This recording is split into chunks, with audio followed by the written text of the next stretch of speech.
जैसे ही मैं सो के उठता हूँ, टाइम हो चुका था 10:30 और मैं अंगड़ाई लेता हूँ और उठ के पहुंच जाते हैं लाला की दुकान। लाला से हम कहते हैं हमें बादाम काजू दे दो, तो लाला कहते हैं हमारे यहाँ नंबर 1 के बादाम काजू मिलते हैं। और फिर दूसरे वाले लाला से लिया दूध, क्योंकि शेक बनाना है तो दूध तो लेना पड़ेगा ना दोस्त। और फिर इस भैया से लेते हैं हम केला। हमने कहा भैया बड़ा केला देना, तो भैया अंदर से निकाल के देने लगे, कहने लगे बड़ा केला तो तुल के मिलेगा। तो हमने कहा तोल के दे दो, तो 1 किलो केला लिया और हम आ जाते हैं खीरे की दुकान पे। और खीरे की दुकान से लेते हैं हम जब बड़ा खीरा और लाला से किसमिस लेके हम करने लगते हैं पेमेंट। लेकिन लाला का तो बारकोड स्कैन ही नहीं हो रहा था, शायद लाला के बारकोड में दिक्कत है कोई।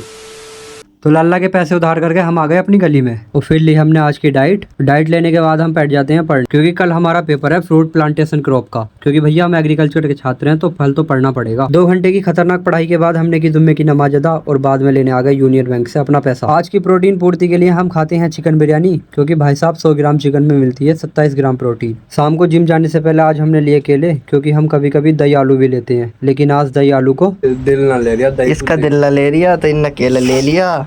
जिम में आने के बाद हमने किया 2 घंटे का हल्का फुल्का वर्कआउट, क्योंकि भाई साहब ट्रेनर कह रहा था अगर ज्यादा करोगे तो और पतले हो जाओगे। ये सुनते ही हम निकल जाते हैं जिम से बाहर और आते ही 4-4 अंडों में निकाल देते हैं हाथ। और रात के डिनर में खाते हैं हम दाल भात खा के बैठ जाते हैं हम पढ़ने, क्योंकि पढ़ाई जो होती है वो होती है रात में और हमारा एग्जाम है। अगर नहीं पढ़ेंगे तो फट के आ जाएगी हमारी हाथ में।